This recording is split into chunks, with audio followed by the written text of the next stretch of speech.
Précisément sur ces deux points, Yann et Ramzi nous ont appelés. D'abord Yann, bonjour. Bonjour Apolline, bonjour à tous. Yann, vous êtes précisément formateur en sécurité et agent de sécurité. Quand vous entendez à l'instant ce témoignage de stadiers qui disent mais on n'est pas assez formés, on nous jette pratiquement dans des circonstances où en fait on n'a pas assez d'expérience, pas assez de formation pour faire face à des situations où parfois on a ces gens qui poussent, qui essayent de frauder. Vous Yann, vous formez qui, comment, quoi, qu'est-ce que vous voyez, qu'est-ce que vous répondez à ça ? Alors, moi je forme des agents de sécurité au niveau de la sûreté et Ouais. des agents de sécurité au niveau de l'incendie. Les deux sont bien séparés. Il faut savoir que les agents de sécurité qui s'occupent de la sûreté sont soumis à une autorisation, enfin à un agrément préfectoral nominatif, ce qu'on appelle la carte professionnelle, qui est délivrée par le Conseil national des activités privées de sécurité. Donc ça, c'est Et réglementé. on l'obtient comment cette carte ? On l'obtient à la suite d'une enquête administrative et à la suite de la formation qui dure 5 semaines. Pendant cette formation-là, il y a un module spécifique événementiel, il y a un autre module spécifique palpation et il y a encore un module spécifique gestion de conflits dégradés. Donc aujourd'hui, quand j'entends les collègues qui me disent, qui disent sur votre antenne, notamment je me rappelle plus son prénom, j'espère qu'il me pardonnera. C'est David qui était avec nous tout à l'heure qui disait que oui, Non, celui qui est passé dans le sujet là, qui dit qu'il a le bac. oui, Ahmed.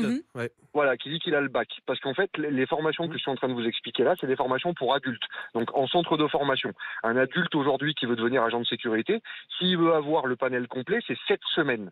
Pendant ces 7 semaines, il va apprendre le titre à finalité professionnelle, donc au niveau de la sûreté, et il va apprendre le SIAP qui est au niveau de l'incendie. Sauf que Yann, si je ne me trompe pas, hein, mais vous allez évidemment me contredire si c'est le cas, il y a cette formation pour le coup assez aboutie dont vous nous parlez à l'instant, mais qui est la formation sécurité. Pour ce qui est des stadiers, et c'est ce qu'on appelle aussi des stewards, c'est-à-dire qu'ils n'ont pas forcément ce degré de formation dont vous parlez. En tout cas, c'était pas forcément le cas samedi soir. Et ce qu'on a constaté, c'est que la veille encore, il y avait de nombreux postes à pourvoir pour les sociétés privées à qui on a délégué la sécurité des stades, et que pour le coup, il suffisait de pas grand-chose, d'un clic pratiquement, pour pouvoir avoir le job, tellement il manquait de stadiers. Ça veut dire quand même qu'ils n'ont pas, ceux qui ont été embauchés la veille pour le lendemain, ils n'avaient pas la carte dont vous nous parlez, Yann. Alors, comment ça fonctionne sur la région parisienne, je ne sais pas. Moi, je suis sur le bassin clermontois, j'ai officié sur le bassin lyonnais. Et je sais que dans les sociétés dans lesquelles moi j'ai travaillé, on n'embauche personne sans carte professionnelle. En tout cas, ce que vous nous dites plus globalement, c'est que le fait d'avoir délégué à des sociétés privées la sécurité d'un certain nombre d'événements, vous, ça vous choque pas. Vous voyez de l'intérieur et vous dites on est aussi bon que si on était flic, quoi. Alors non. Première règle de la sécurité privée, on ne se soustrait pas, on ne se prévaut pas de la sécurité publique. Il y a deux entités, il y a la sécurité publique. Mais c'est quand même une et délégation nous, on fait qu'on vous partie donne. du continuum. Nous, on fait partie du continuum de la sécurité. On a des formations spécifiques pour ça. Et quand j'entends dans votre sujet le monsieur qui disait qu'il avait le bac, ça se passe sur 3 ans. Pendant 3 ans, il apprend le métier.